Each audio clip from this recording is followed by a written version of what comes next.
Welcome to the Teacher's Toolkit for Literacy, the free podcast for motivated teachers and school leaders who want to inspire their students and school community in literacy learning.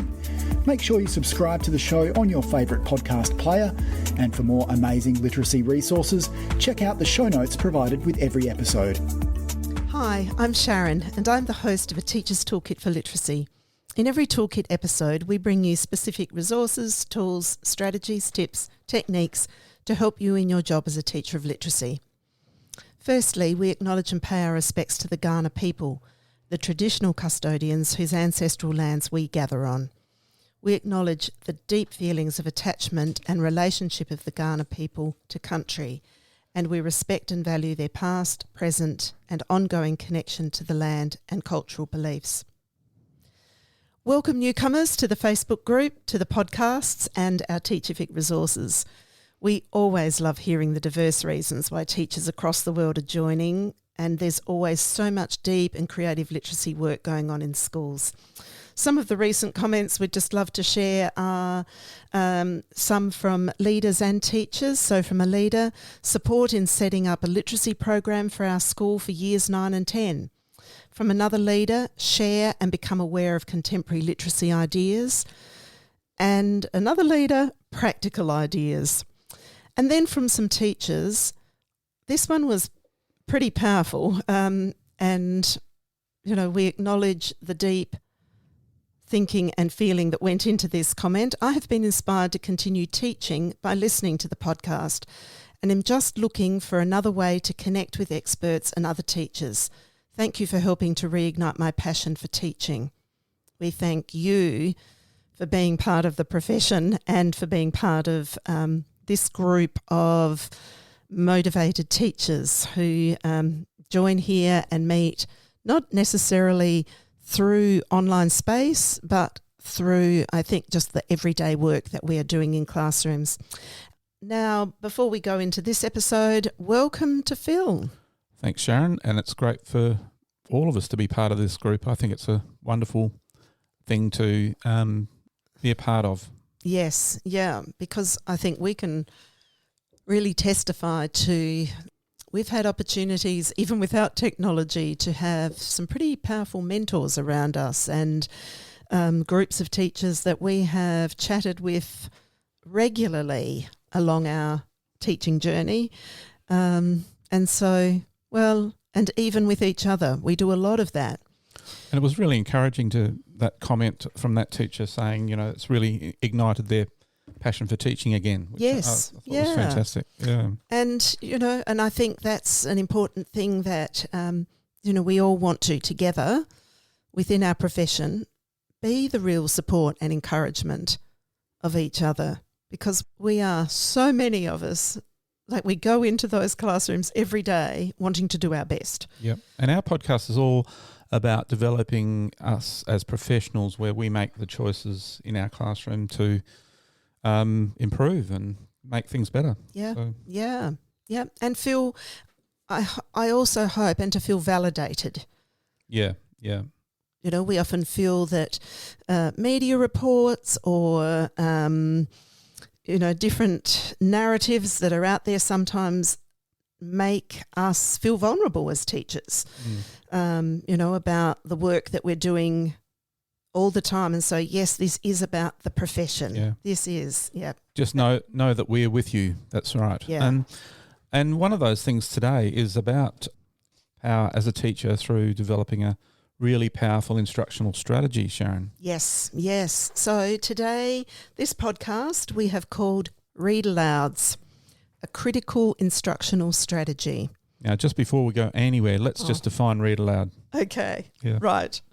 I didn't even get a chance to say, oh my gosh, I'm here talking my favourite topic. Okay. No, I got in first. You did. So what do we mean by Read Alouds? Good question, Phil, because when I'm with teachers and in schools and we use the term read aloud, there are many different understandings of what read aloud means. So let me say some of the things read aloud isn't first. so that we can then talk about what Read Aloud is. So Read Aloud, the term, isn't students reading aloud in a round robin type scenario. That isn't an instructional strategy of children doing that, of reading aloud, unseen text in front of them, in front of their peers.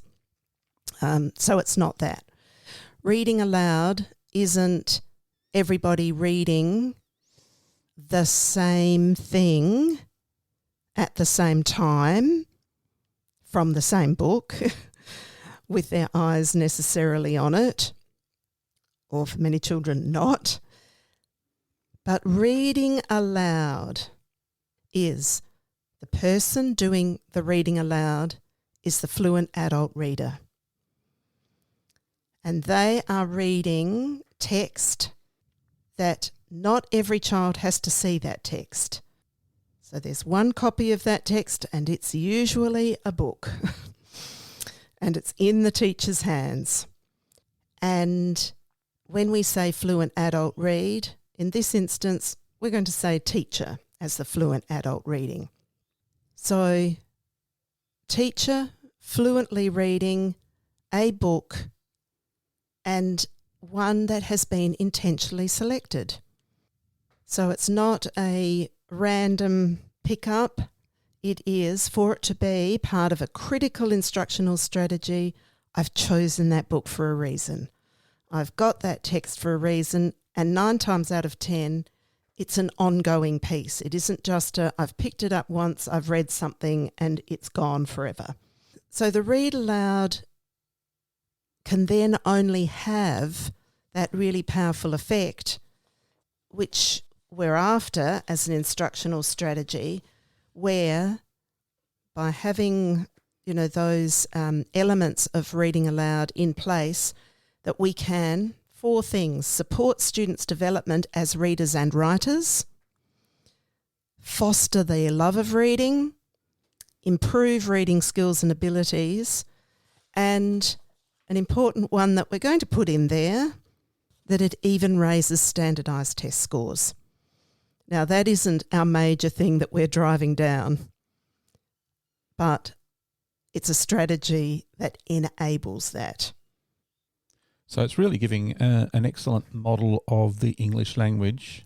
Yeah. I'm hearing what excellent text or literature. Didn't mention this bit before, that really what we read aloud is frequently text that is too difficult for children to manage for themselves. Yep. And so, because for any of us, our comprehension is far more sophisticated and far more developed than our decoding ability. That's right. And so by hearing text read aloud that may be beyond our independent reading ability, we still get to do the incredible thinking about text as we hear it. And not only that, as part of a community of readers, we get to talk about those things. And it gives everyone that you're reading aloud to access to that text. Yes, everyone in the room. Yep. Everyone in the room. Yep. Nobody excluded. So it's one of our timeless T's, together. Together. And I'm going to use 2 terms that we often use. So for our strivers, yep, and our thrivers and everybody in between.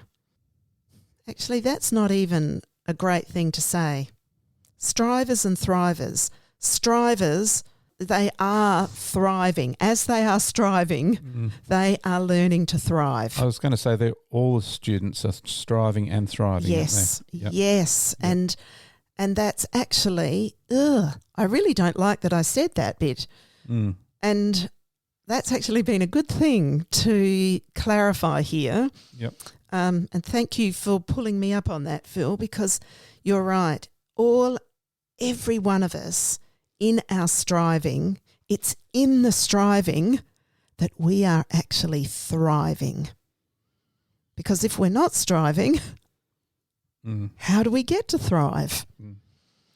So we use that term striving instead of, I hear some terms sometimes that really, I think we want to shift away from, and that is struggling, because struggling then indicates that if we refer to children as struggling, it's kind of like we're saying, well, they're just always going to struggle, and that the struggle isn't going to get them the effort that's rewarded for that struggle. Struggle just says it's just always going to be hard, and is there going to be any good outcome? And the other term I often hear teachers use is weak. I've got weak readers or weak writers. I would hate to be referred to as weak, because, every one of us is in there striving. We are trying our best. So there's a little... That's good. Now with Read Aloud, when we're in classrooms with teachers, Sharon, you're noticing there's a bit of a struggle with it? Okay. Actually, maybe if we talk about... So these are some of the struggles that I see. Yeah. So, first of all, teachers are always looking for the instructional strategies that have high impact, that can be part of their literacy teaching toolkit. And Read Aloud is one of them. But here comes another, not a teaching struggle maybe, as much of it as a teaching strive. Maybe we can change our language around that too, Phil. That teachers are striving for, well, we know that there is power in Read Aloud, but we're just not sure whether it's justified in the school day. Like, should we be using time in the school day to use Read Aloud? Like, has it got enough impact? Yeah, because I think some teachers use it as a kind of a fill-in. They'll have a quiet moment and then they'll, say, let's do a Read Aloud for a bit. Yeah. All right, let's talk about that straight away. Read Aloud does need to be intentional, and it needs to have purpose. Read Aloud is often used as a calming strategy. So we might be coming in after a break, or it might be towards the end of the day. We might be reading, and whilst I'm reading, children can be drawing, relaxing, doing other things. Yeah, almost like a mindfulness thing. Yes. Now, I'm not discounting the power of that, and people may find that very effective, it really does calm students, but then that's been the purpose. I'm talking about Read Alouds, or we're talking about Read Alouds, as an instructional strategy for readers and writers. And if that is to be so, then when I am reading aloud, I have got everybody's attention on listening. That's their job, to be actively listening, thinking, making sense. Because I guess what we're doing is that the student is then going to use what they're hearing in their own reading and writing. Yeah. They're going to take action on this. It's not just something that's for enjoyment. They're just going to listen to this. It's something they're going to take action on in their own reading and writing. Right. Well, there's a lot of things that it will build. And in a little bit, we'll talk about sort of like the list of 13 things that, we can discuss a little bit further about that. And we can reference, some articles for people to read about that I think is important, to get good justification for why we use Read Aloud, because it's big. It's not doesn't give us a singular thing. It gives us so much that there actually isn't any other strategy that gives us what Read Aloud does. So do you think, Sharon, one of the things we're noticing that's underutilised because of there is this enormous power that we're going to unveil. Yeah. So there is a real underutilisation of it as an instructional strategy in the classroom. Yeah, and I think what it usually comes down to is time. We see it as there is no time in the day for that when there's all these other things that we've got in the day. How could we stretch our already what seems like limited time for this teaching? How can we find another bit in the day? Whereas the beauty of Read Aloud is it does incorporate all those things that we are trying to cover. Not everything. No, don't. Let's not say that Read Aloud takes the place of everything else. It's still one instructional strategy in the toolkit. Right. Because it can't take the place of students reading for themselves. It can't take the place of shared reading for our younger students. It can't take the place of, our explicit teaching around and Read Aloud can be the very place that we can do some really powerful explicit teaching for our readers when we get our readers doing the work of the reader as they're listening, so that they can then apply that to their own. So what kinds of things might they do? That might be at a meaning-making level, as a comprehension level. It may be at a fluency level. What does it sound like to? How do we pay attention to punctuation so that we can read text to get the meaning that we're after? How do we pay attention to paragraphing and, how, text is created in spaces and in chunks? How do we notice in our reading when here's a word that is wholly new to us and, oh my goodness, the text actually gives us some information after that to help us understand the word.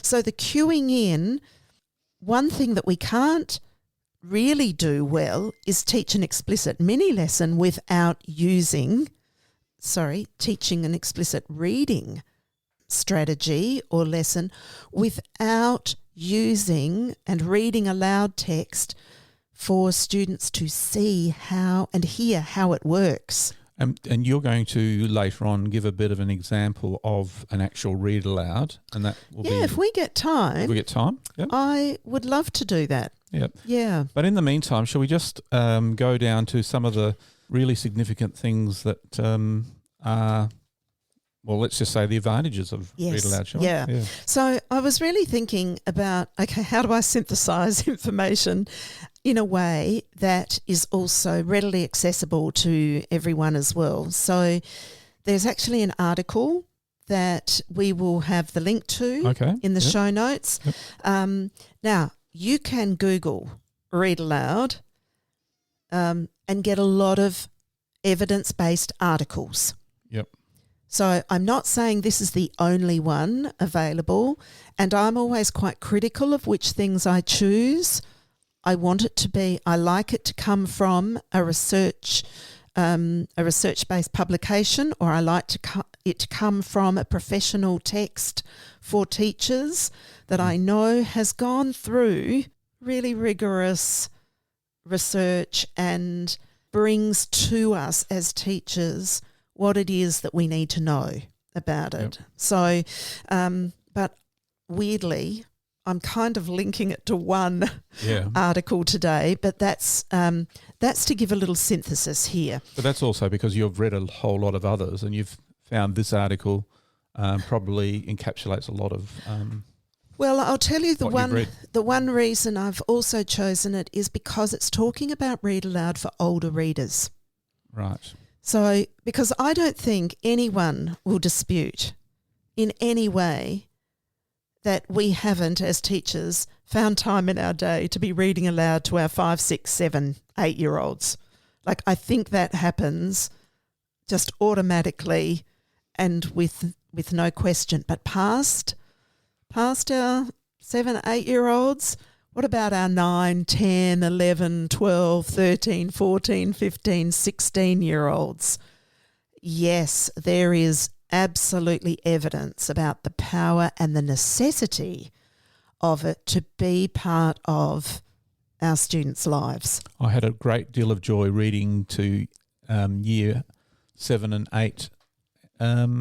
Middle school in the US is 6, 7, 8. Yeah, and in New York State it is. Yeah, in the Bronx, reading to classes of year 7 and 8s, and they just loved. Well, they like the Australian accent. I must say that, but they just loved to read aloud. Yeah. I did a little action research project, in one lot of study that I was doing, and just looking at across our school what children's attitudes were across the older grades. So in this instance, in a primary school for years 3, 4, 5, 6, 7 at the time.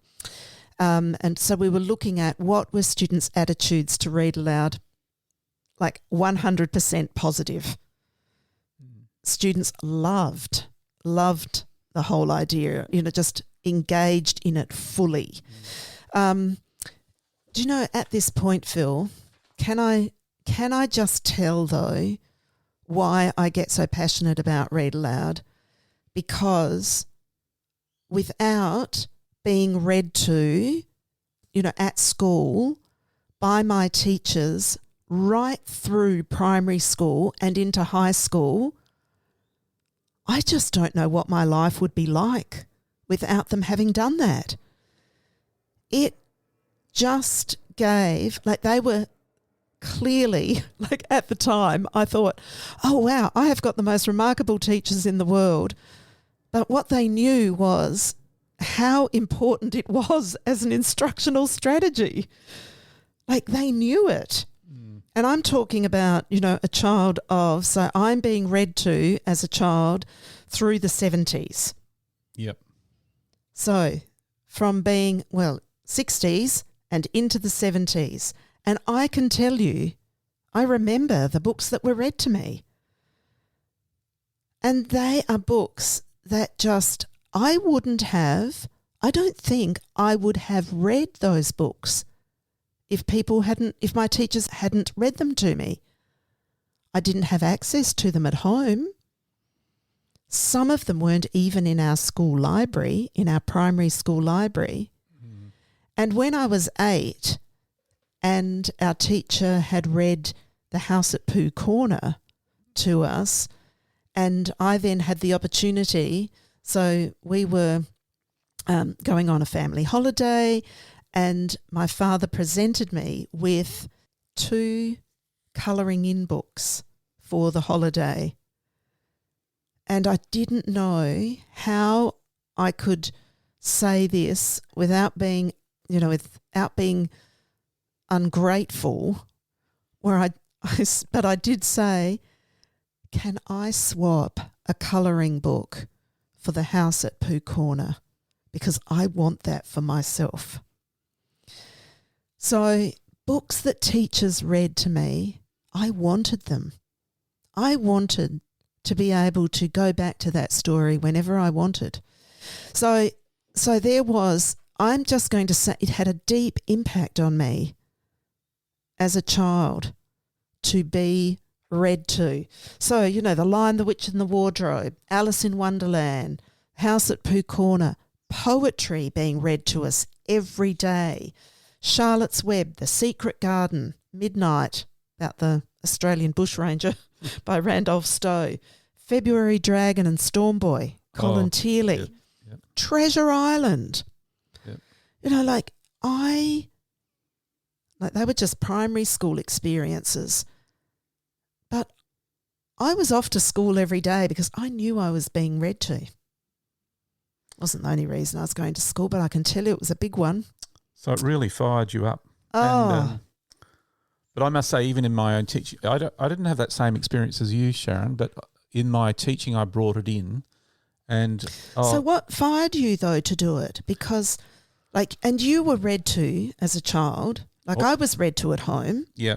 Professional learning, I think, going to language literacy conferences, hearing people like Mem Fox talk about, and there is a podcast about Read Aloud. With Mem Fox. Yeah. Yes. So that I mean, she fired me up. And the joy I've had in reading books like Charlotte's Web or The Secret Garden to classes, older children. Yeah, The Wind in the Willows. Sorry, there's another one that was read to us. Yeah. They're just must-reads, aren't they? Like yes. Yeah. Oh, now we can talk now. Let's talk about, like, I can sit here talking about the power it had for me, but what is the evidence base?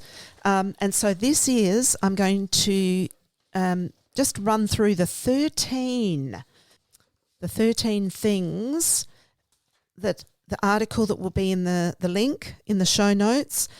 This is a chapter that comes from the book Reading Aloud and Beyond by Giorgis and Serafini, Frank Serafini, who we love. And it does come from, so it's published by Heinemann, and so Reading Aloud and Beyond, Fostering the Intellectual Life of Older Readers. Now, the chapter that this has come from is called 13 Good, and then in brackets, Scientifically Based Reasons to Read Aloud with Older Readers. Fantastic. So this isn't to discount the reading aloud to younger children, but this is to really empower those of us teaching older students to say, okay, what are the reasons and why would I do it? What's the benefit of it? And do I make time in a day for it to happen? So, number 1. Drum roll, please. Oh, can you do that? Number 1, reading aloud increases test scores. Good heavens, that's number 1. Yeah. Now, it's not there because it's the number 1 reason. Right. But it is at number 1. So Giorgis and Serafini did put it at number 1 because sometimes we have to, as teachers, justify why we would have time in class reading aloud to students. So it's a deadly serious purpose to it. Yes. It's not a fill-in. No. No. So it has to have the purpose. Yep. And then it's got justification. So I'm not saying you can't have it for the other reasons, but those other reasons, that calming, that well-being, that those things, are they going to be the test score and also increases? Probably not. And in this, we're also, as you all know, we're not saying that the test score is the be-all and end-all of education. No. It's many more things than that, but, Correct. Yeah. But it does say, so the Commission on Reading in 1985, and I know some people will shudder at that date going, well, that was a long time ago. It hasn't been disproved. This has not been disproved since 1985, so does that tell us something? But the Commission on Reading concluded the single most important activity for building the knowledge required for eventual success is reading aloud to children. Good heavens. So sometimes we have to come in with that big, none of us want to say it's about test scores. Like, that's not why my teachers were doing it. For me, it's not why I did it. But in our age, in our time and place, and test scores are a measure, it improves. It improves test scores, but it's not the only reason. No. And right. I would have put it at number 13, but it is good justification for us too, to know that, okay, evidence-wise, oh my goodness, it does big work. Right. It does big work. So, so reading aloud, so if we want to just, have that little rundown of, it increases students' background knowledge. It introduces them to various story structures, and it demonstrates what competent reading strategies look like. So there are 3 big things that really play out for tests. Right. And in Gabriel and Allington's Every Child Every Day, out of the 6 Every Child Every Day experiences, one is every child every day listens to a fluent adult read aloud. Yep. Because it improves students' own fluency, it improves their vocabulary, and let's link that to background knowledge, improves their comprehension. So they are big things that we can joyfully take with us and showcase in an assessment situation. Let's go showcase those things. Let's not go, oh, right, I should have had a lot of test-taking practice to do well on this test. No. No. I need a lot of big work to get me there. And Read Aloud is part of that. It's not the only thing, but it's a huge critical piece. Yep. Sometimes I think of it as, when we hear a piece of music, we hear the whole orchestra playing the whole piece of music. And so we know what that, or if we are a person that's going to be playing a piece of music, we know what we're aiming for. Yes. Yeah. And we want kids aiming for big things in their reading. So let's be clear, this is what kids are striving for. Yep. So we need to help them strive for those big things. Enabling adult, that's what we need to, as the enabling adult, that read aloud. Yes. That's so, right. and how much of the day is needed on that? Not more than how much children are reading for themselves. Yeah. In fact, I was going to bring when I was thinking of the title of this podcast, somehow bring in the enabling adult as the part of the title. But I think you thought of a good one, Sharon. Well, I think it is important for us to anchor it as a critical instructional strategy. Yeah. And so that's part of our toolkit as teachers, instructional strategies. Yeah. And do you know what? Instructional strategies can only be delivered by teachers. Yep. Not by a program. No. Not by a video. Not by YouTube. It's delivered by a professional. The teacher. So this is like, if it's in your toolkit already, we are giving you the green light on. Thumbs up. Yeah. Yep. Yeah. Dare I say number 2? Yeah, please do. So Read Aloud introduces readers to new titles, authors, illustrators, genres and text structures. So it introduces it because the master is doing that. The book itself, that's the master, isn't it? And the teacher. The mentor. They are the ones, that's the power of it. We as teacher, we need to give the fluent rendering of that, and the text, the author's done all this work, the illustrator's done all this work. Look at how many people are in the room right now. And I keep saying how lucky we are that we have so many books and so many authors. Yeah. Such a choice now, compared to when I was at school. Yeah. We had very small selection of, books. Well, I thought we did, but when I think about all the books that teachers read to me, true. Look at what we had. Oh, we did. Yeah. But now, we have got, now. And I want to acknowledge one of the librarians in one of the schools I'm working with, keeps pointing teachers in the direction of the notable list of books put out each year by the Children's Book Council of Australia. And those notables are in every country that has the Children's Book Council. I find the best books there. And then we have those wonderful people like Genevieve from Where the Wild Things Are, who comes and talks about new release books. There's people that know where all these good books are. Remember that child said to you once, I know where all the good books in the library are? Yeah. In the return box. That's right. Yeah. So true. And sometimes they don't even get to the return box because some teachers, as the children are coming back to the library to return any books, not the ones that are in their classroom library, but in their school library returning books, have already done all right, anyone wanting to do a swap over right here, right now, before we even hit the desk to return it?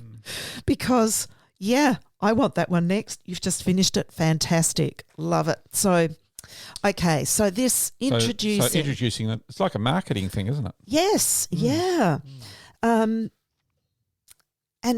And when we read, we've already talked about this because I talked about it with the house at Pooh Corner. When a teacher reads aloud something to us, it's frequently the book we want to have too. We want to have it, whether we want to borrow it, whether it goes on our birthday list, goes onto a gift list. We frequently want to, that's the motivator. I've heard it. And do you know what? As teacher, I'm the kind of child that I knew I wanted to be a teacher before I started school. So maybe that's why I took note of all the books that teachers read to me, because I thought, I'll be reading that to my students one day. It's like, and if I've got a copy of it, and guess what? The very copy that I got as an 8-year-old, I have read as a teacher 2 classes. Really? The very copy. Oh. So, you know what? There's big power in that, isn't there? Tradition. Yeah. All right. Do you want to go number 3? Yeah, I think so. Number 3. Number 3, reading aloud builds a sense of community. Together. So the community of readers that's built through reading aloud supports the kind of interaction and responses that we want students to construct in transaction with the literature that they are engaging with. So I'm not talking here about doing the 79 question worksheet after Read Aloud. I'm talking about the community of readers who are talking about, discussing big things here. Thinkers talking. Thinkers talking. And what are those big things that we talk about? They're the kinds of things that, let's just say in Teachific, the kinds of questions that we've put in the reading journal section. The prompts. The prompts. Mm-hmm. It's those kinds of questions. Why did the author write this? What are they trying to, what's the message they're trying to let us in on here? What is the theme or idea here? So we're talking about big questions. We're talking about big thoughts, not just the, what day was it when such and such happened? Or, it's about the difference between an open-ended question and a closed question, or a literal question and an inferential question. So we, as enabling adult, then also have to open up opportunity for. We're leading them into deeper thinking through all this. Yeah. Going on to number 4. Number 4, reading aloud provides opportunities for extended discussion. Well, we've actually talked about that with number 3. Yeah. But this is just foundational to there being a community of readers in our class. I love, and I'm so sorry that I can't remember the writer who said this. When you build a community of readers who talk about books, I love that this writer uses the term, we talk books. That's great. We talk books. So it's not just we read them, we talk them. Yep. And talking the read alouds means we can talk our own books that we're reading, because we've got models of how do you talk books. It's brilliant. Isn't it? So that reading aloud provides opportunities not only for the shared discussions about the very the very book. We're all having this one experience here with this book, but that doesn't mean we're all getting the same things from it. There is no, this is the only thing we get from this when someone else says, I was thinking, or as we heard a child say, a year 3 child say the other day, in my mind, I was thinking. Now that's powerful. So in my mind, the way I see it, now that's real discussion. Now we're on to not literal questions. We're on to the big thinking here and the big discussion about this is what I'm seeing, this is what I'm thinking. And that's the honouring. That's every child having entry points into this. That's powerful saying that, isn't it? In my mind. Yeah. And how do you get to that? Because you've had the opportunity to listen and to do the big work of the listener and the thinker, not doing the work of actually the reading, but you are engaging with, because you've got a fluent adult reading this who's really enabling you to get to the meaning. And modelling the thinking through the prompting. Yeah, but do you know what?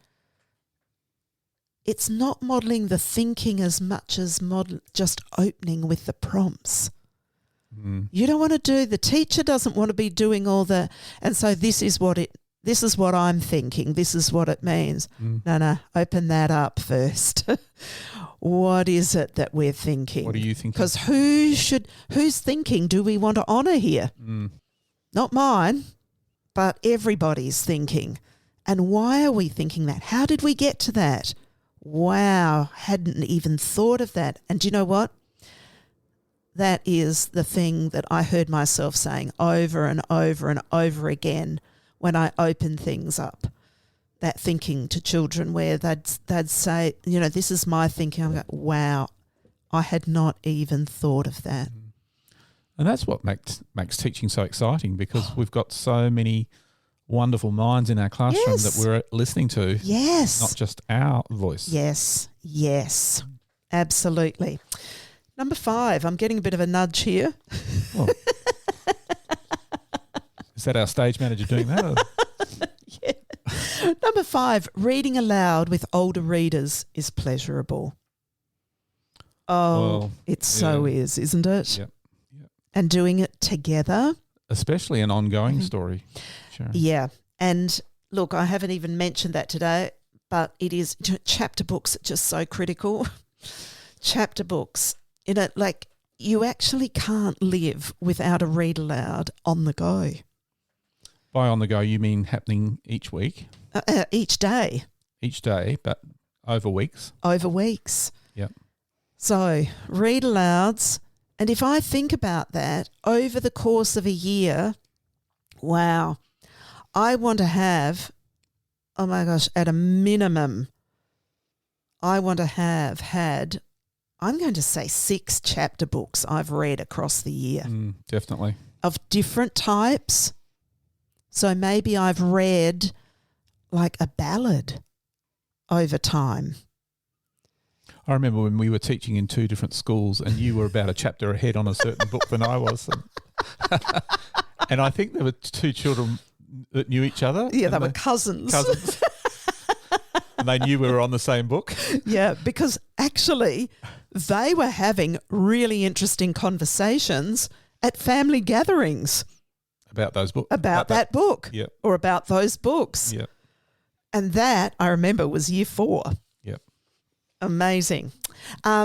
It's just so pleasurable. And I think... Can I interrupt there and say the book was? The book that we were reading in the classroom was a series of 4 books, and it started with The Steps Up the Chimney. Actually, can I just give a little backstory to that too? Yeah. Because this was... The first book was introduced to me by a child in the class, and they had read the book and came to me and said, oh, Mrs. Callan, can you read this book, because I think this would be so wonderful for all of us. Isn't that incredible? Yeah. So this is child, not just thinking about, so this is the community of readers right here. This is community at play. So I remember it was towards, our school year, going from February to December.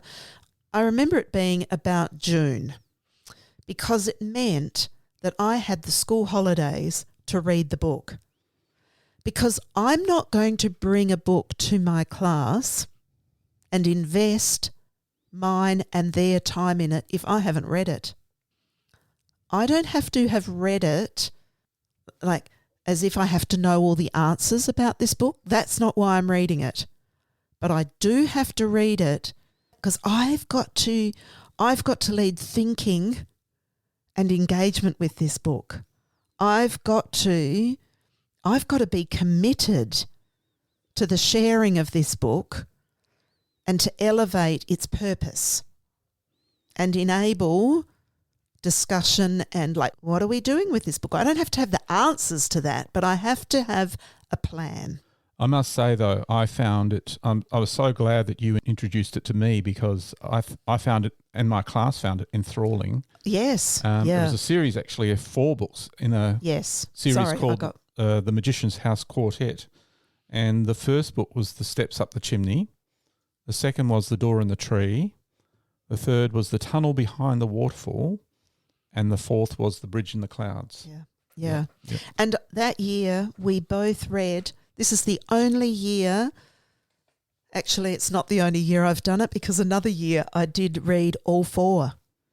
But it's the only time, it's the only series I've done that with where I've read the entire series. Yeah.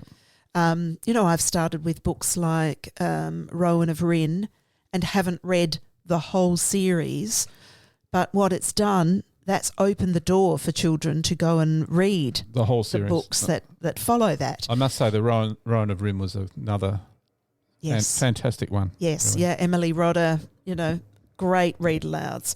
So I feel like we've got sidetracked there, but the pleasure of it, oh my word, that was, and I think I wanted to also just point out that the older readers' investment in Read Aloud, here were children coming to us to recommend books and not just saying, oh, I think you should read this, but going, do you know, I think this might be right for our class next. Or their investment in it was enormous. So that clearly let us know how much it was pleasurable to them. It wasn't just okay, I'm just sitting through this and it's just, So number 6, Reading Aloud connects readers with content area subjects. So Read Aloud isn't always about fiction. Read Aloud non-fiction, once again, let's bring text that may be too hard for our students to access for themselves. But do you know what? If it's on a topic that our students should have access to out of the curriculum, let's bring the information to them. Well, increases their world knowledge. Oh, but should actually give them access to what they have the right to access at the curriculum, on the curriculum. So if that's a science topic that, reading about it is difficult for us, one, because we might not have a good grasp of the vocabulary of that topic, then the Read Aloud should enable our students to be able to go, wow, they use that word a lot. Can we put it up on our chart so that we can learn more about that word? And let's listen out for how that word's used. Maybe we're going to explore what the meaning of that word is through its base element, through its, through its root, through prefixes and suffixes on that word.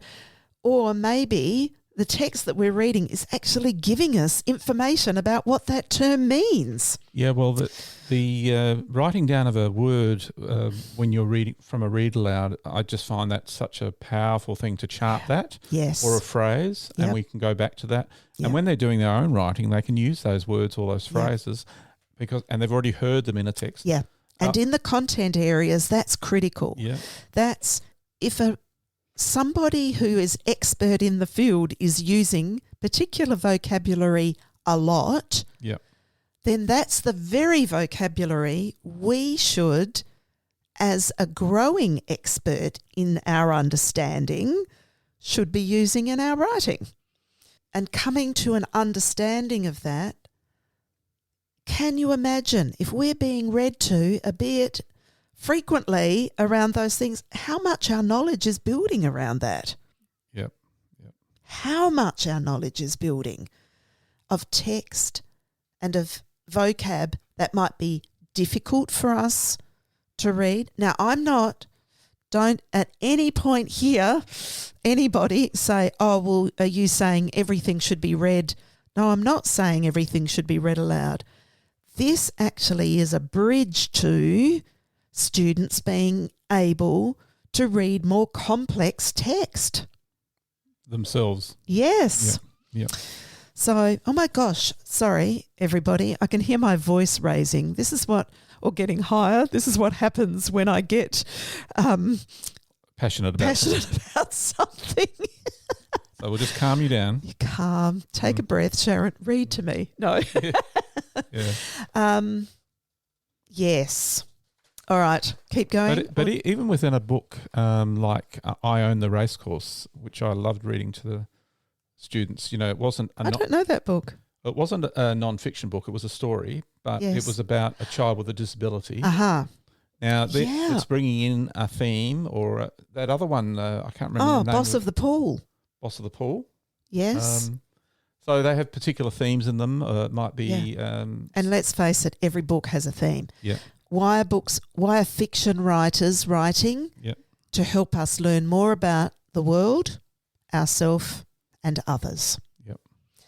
And so, yes, connecting fictional text at a time where we may be looking at a factual topic can actually give us insights. Like historical fiction is a great way for us to understand more about, if we're looking at a time, if we're doing something in history in our studies, having a book set in that time period and reading that aloud gives us so many insights. What about that one, Swashbuckler? Yes. Yeah. Another one. Yes. Yeah. James Maloney. Yeah. But, historical fiction has got a great place because historical fiction is accurate in its time and place. What's fictional about it is the characters that are in there. They are fictional characters put into that time and place. So like the Grace series, about the convict girl coming to Australia. So the information, like the things you learn about the convict process and about that, the experiences on the ships or whatever, time and place, historical fiction gives us incredible insights into it. It does. Yeah. It doesn't have to be historical fiction for things to give us incredible insights into something. Like you say, maybe around a culture or a disability or a life challenge. All of those things can, through someone else's eyes, through a perspective, through a third party, we can learn a lot. All right, what am I up to? Number 7. Reading aloud demonstrates response strategies. So when we are reading with our students, how we respond, and we've actually covered this, we've talked about this already, how we respond, do we want to respond with closed questions? No. we want to respond with, the open-ended. So we've probably covered that one. Yes. Number 8, reading aloud increases readers' interest in independent reading. Yep. Because it opens a whole lot of doors. Look at what it did for me. I wasn't just hanging out for the read aloud. It made me a reader. I just can't imagine. You wanted your dad to buy that book. I wanted my dad to buy the book, and every parcel that arrived on the train every month from the public library in Adelaide, that bundle of books that arrived, I couldn't wait for it to arrive so I could read what was in there. 4 books. It made me a reader. It made me want to read for myself. Well, actually, a story is about Abraham Lincoln. His public library in his little town enabled him to be a reader. And he only had a small selection of books, but he went back to them over and over again. But did someone read to him? Well, that's a good question. Yeah. Yeah. Yeah. Maybe in the early days they did. And I suppose we're saying, okay, what if I do want to say, or teachers will often say to me, oh yeah, this is a child, nobody reads to them at home. Right. And I'll say, oh, how can you tell? And I say, do you know what? They're just not interested in reading. And do you know what? Right there, there's a bit of evidence, isn't it? Saying they're not being read to, so they're not interested in reading, which makes it entirely critical for us to bring this as an instructional strategy to our students. Number 9, reading aloud provides access to books that readers may not be able to experience on their own. And we've talked about that already too. We've said books being read aloud should absolutely be ones that are taking our readers much further than they can with their own text. Yeah. Number 10, reading aloud provides demonstration of oral reading and fluency. So we've said, all of these things have already come up. But what I loved about this article is that it gives us all of the justification, which is what we're doing here. But I suppose we also want to say it's not just us saying this. Yeah. Yep. Number 11. Reading aloud helps readers understand the connection between reading in school and reading in life. I love that one. I just love that.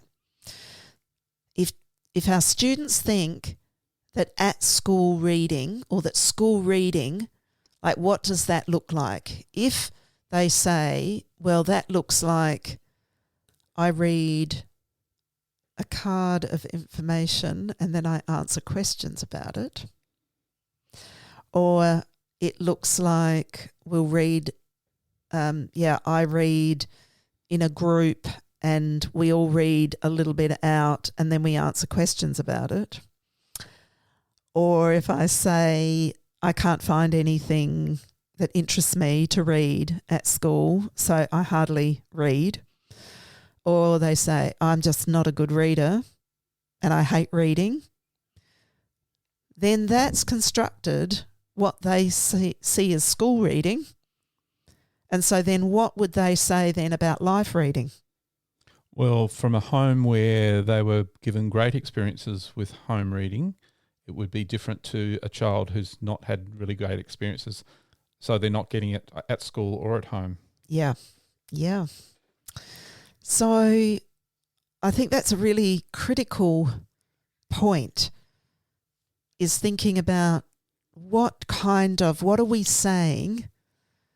What's the connection? Yeah, about especially our older readers, of like what does reading in life look like?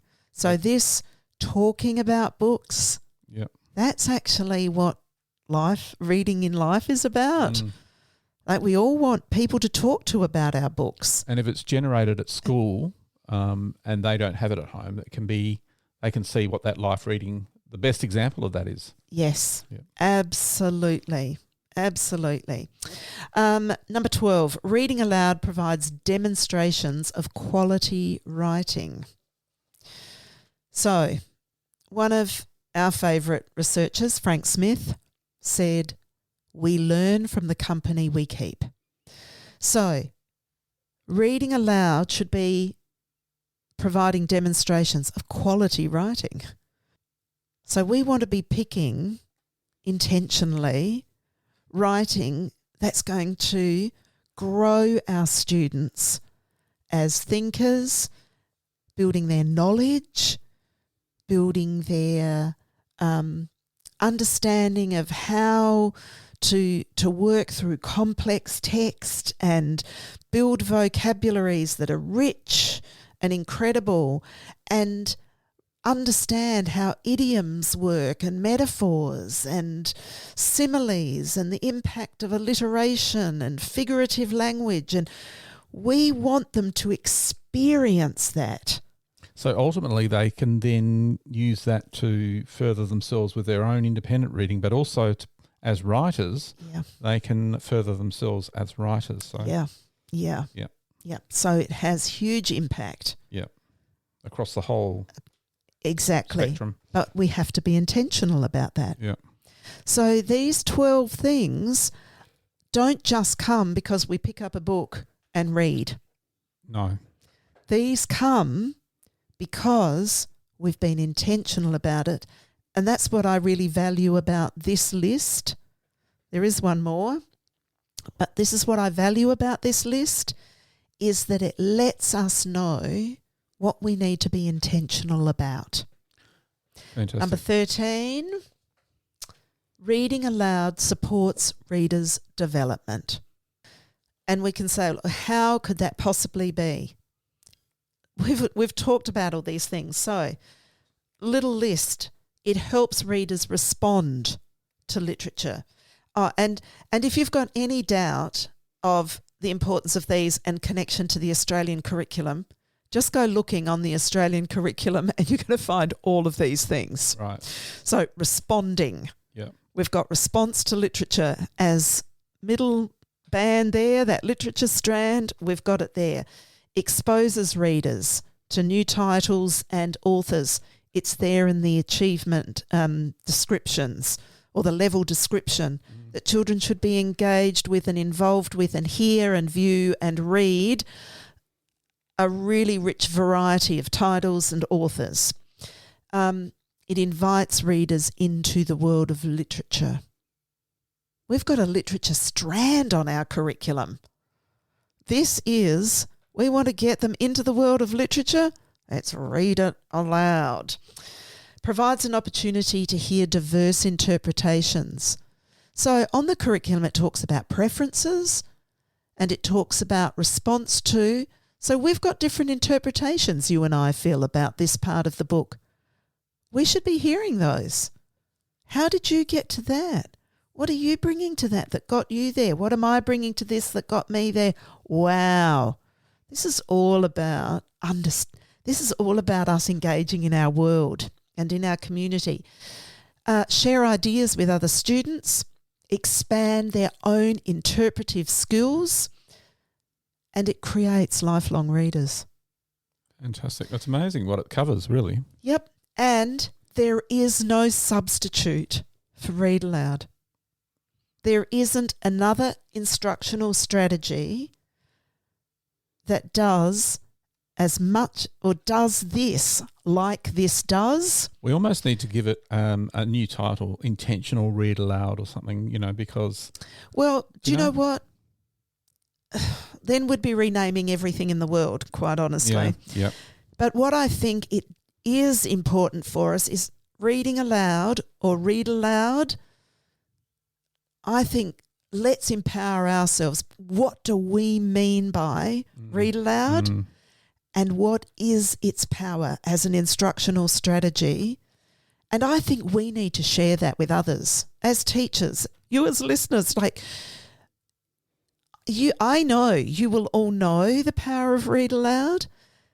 I'm hoping this might give some power Well, it gives to your intentionality. Gives the detail, doesn't it? Gives the detail and gives you the language to be able to say, and this is why I have it scheduled into my everyday for, 10 minutes.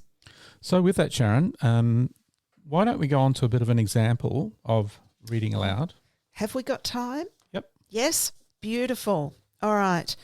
So, and I think this is the important thing too,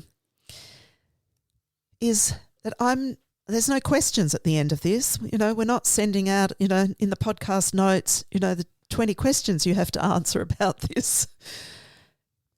But I want to do this as this is what it sounds like when I read aloud. That's all this is about. And I want to give you the opportunity to just be the listener at this point and to catch yourself doing the wondering, the thinking.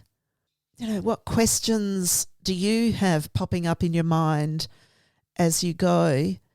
And for just a moment, for us, even though you're just listening on your own, this is, as a community, we'll have all heard this.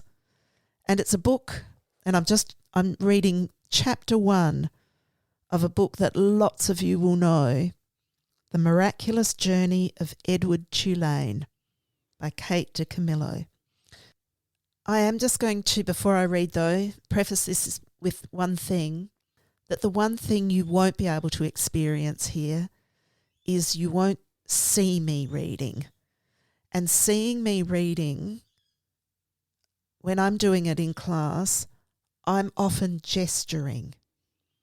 My head might fall into the position that's described. My hand might do something that is described.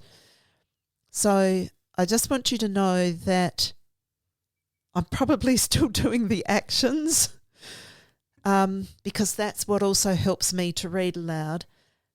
But I will also, you'll absolutely hear my voice reading in a way that I hope helps with building understanding too. All right, here we go. Chapter 1.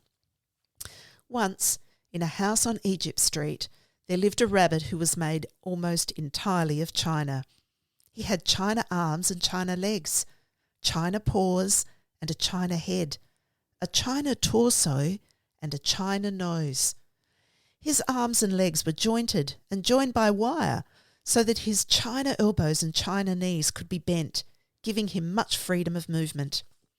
His ears were made of real rabbit fur, and beneath the fur there were strong bendable wires which allowed the ears to be arranged into poses that reflected the rabbit's mood.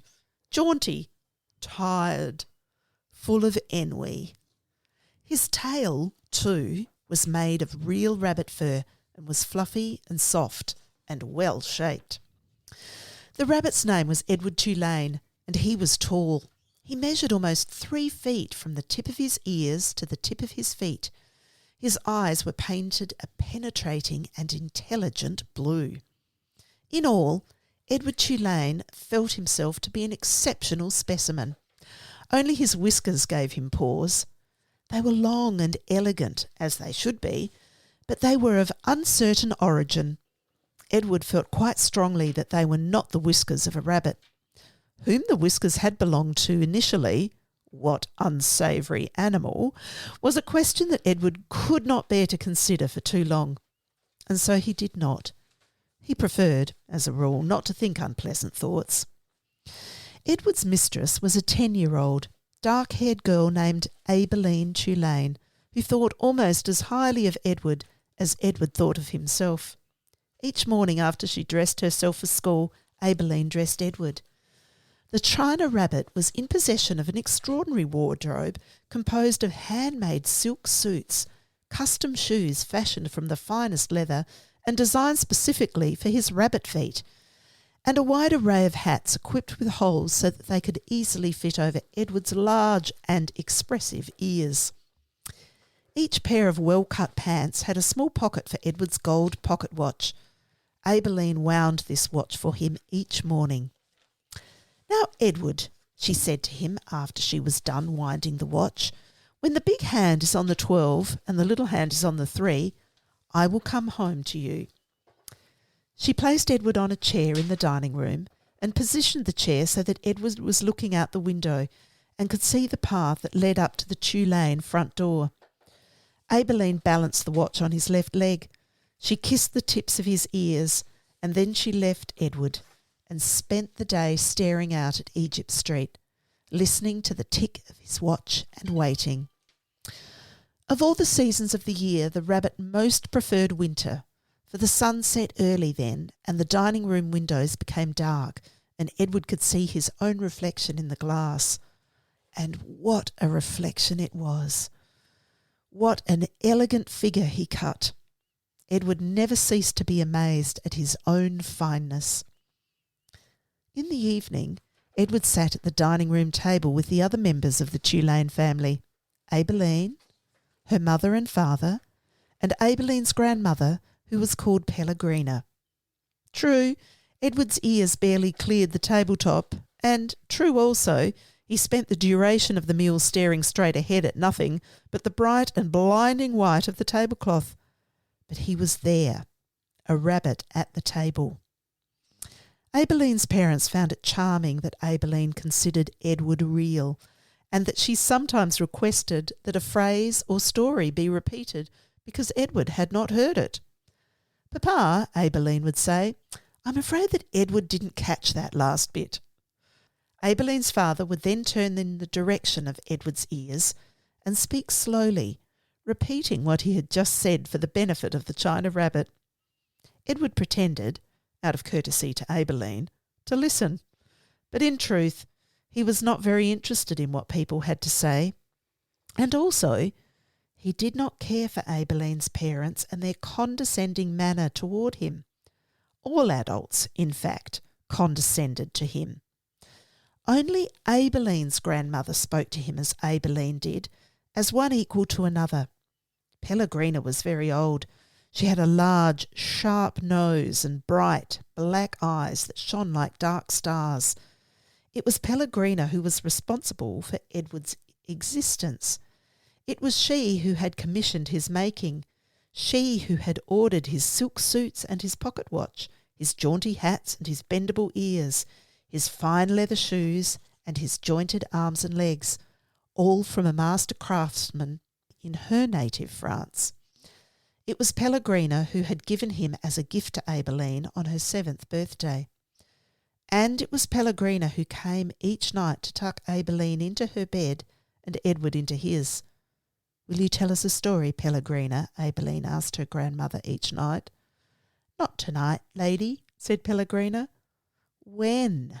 Asked Aileen. What night? Soon, said Pellegrina. Soon there will be a story. And then she turned off the light, and Edward and Aileen lay in the dark of the bedroom. I love you, Edward, Aileen said each night after Pellegrina had left. She said those words, and then she waited, almost as if she expected Edward to say something in return. Edward said nothing. He said nothing because, of course, he could not speak. He lay in his small bed next to Abileen's large one. He stared up at the ceiling and listened to the sound of her breath entering and leaving her body, knowing that soon she would be asleep. Because Edward's eyes were painted on and he could not close them, he was always awake. Sometimes, if Aileen put him into his bed on his side instead of on his back, he could see through the cracks in the curtains and out into the dark night. On clear nights, the stars shone, and their pinprick light comforted Edward in a way that he could not quite understand. Often he stared at the stars all night until the dark finally gave way to the dawn. I love that story. Oh, we as a family love this story. I have to admit, this is a story I've read to our children. And a story that our now 27-year-old has requested her own copy of. Now, she has no children. She does work with children. But just like me as the 8-year-old, she has wanted the copy for herself, which, of course, has the very copy that we bought and that was read to her and her brother, Edward, has become her copy now. So books hold big. It is a beautiful story. Yeah. And look, I quite honestly, if there are people that now go out and say, do you know, I want to read that to my class, do you know, from year 3 up, year 3, year 4, maybe year 5. It's a winner. It's a wonderful story. I didn't, in my mind, if you're still holding on, because you've come to this part of the podcast because you've listened through to the whole story, the thing that I kept thinking in my mind the whole time I was reading that is that I would be picturing all of you at my feet. Because when I read aloud, no matter what age my students are, I bring them in close. I bring them in. I even a couple of years ago said to a year 6, 7 teacher who said, look, Read Aloud's just not working for me at all. They're just not in. I said, do you know what? Have you got a space in your room where you can sit and they can come and sit on the floor? She said, oh my God, there is no way they're going to come and do that. 2 weeks later, I get an email saying, you were right. It changes they bring them in close. And even when they're in close, Mem Fox used to sit them in the front of the classroom and put her arms out at 45-degree angles and say, I want you within those lines. Yep. Because I don't want you right out in the perimeter. Yeah. I want you in closer. Yeah. Yep. And you make it quite the intention. That's another part of the intentionality of it. Yep. Like this is so important. Yep. This is, and to have that as I'll say the rules, the protocols of that time. It meant that in our own classes as children, like the trigger was if they saw me with the book, with the Read Aloud, it was just everyone moved. I in the end didn't even have to say anything other. I've got the book in my hand. I move to the space. They move with me. Everybody is just and sitting. Yes, initially I sometimes made some intentional placements of children because it didn't work if they couldn't do their best thinking, and that was what placement was always about. You need to be somewhere where you can think your best, hear your best, and concentrate your best. Now, Sharon, I hope people have got something of value where they can use this. There's new knowledge that they can use in their classroom as Read Alouds as an instructional strategy. I'm just sure there are some things that they've got out of today. Yeah, or confirmation. Yeah. Or validation to say, and that's why I do it, and that's why I would justify it. Yeah. But why I might also have a voice in bringing this as an instructional strategy across a school if it is not yet part of every child's everyday experiences. This might be a way to kickstart that as a strategy to add to teachers' toolkits. Well done if you've made it till now in our long Epic podcast. And yes, I feel like, have I taken everyone, on Odysseus's journey through? Yes. Anyway, I should have ended with that as the Read Aloud. It's a passionate topic of ours, as you can see. Yes, because I can't work out what my life would be like without it, both as a reader and as a teacher. And a parent. And as a parent, yeah. Yep. Yeah. All right, sorry. Sorry, everybody. Thanks for hanging in if you have. And if you haven't, if you've done it in 2, 3, 4 settings, that's well done. That's great. Yeah. Gold marks. Thank you to everyone for joining us today. We have loved to see that so many of you have subscribed to our episodes from all corners of the world. The Teacher's Toolkit podcast is all about giving you an insider's guide to top teaching ideas, tools, Techniques in Literacy, Teaching and Learning. Please subscribe to our weekly newsletter via the website. You will receive advance notice of blogs, podcasts, events and ways to contact us. Thank you. Actually, sorry, Phil. So the website, where can people find that? Okay, so our websites, there are two websites. One is qlearning.com.au, and that's really geared at the professional development of teachers and helping out schools especially.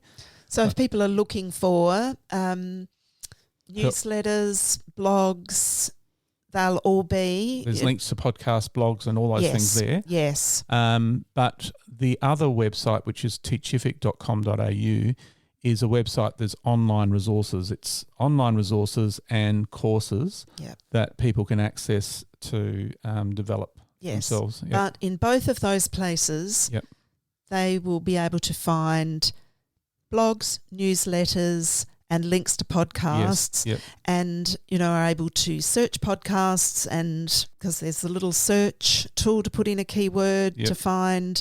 So if you've heard this one and you want to follow up with Mem Fox talking about Read Aloud, you can just go into the search facility and type in Mem Fox, and then that one will come up. So, and also on the Teachific site, listeners can also find transcripts of some of the podcasts. So if you are looking for those transcripts, they're on the Teachific site, and if you're a Teachific member, you can access those for free. And we really encourage you to become a member of our Teachific website for accessing thousands of resources and some amazing courses that are coming up slowly but surely. Thank you, everyone, and all the best to you, our listeners. Thank you, Sharon. Thank you, Phil. Signing Great to be in conversation on Read Alouds. On Read Alouds. Bye, everyone. Bye. Thanks for listening to the podcast. To make sure you don't miss any literacy learning tips and insights, please subscribe to our show on your favourite podcast player. At Q Learning, our literacy specialists draw on over 30 years of teaching and international consulting experience to deliver world-class learning solutions. We equip, empower and support teachers to become their authentic selves. To find out about upcoming webinars and about how Q can help you and your school, visit qlearning.com.au. And you can get even more amazing teaching resources right now at teachific.com.au. Stay tuned.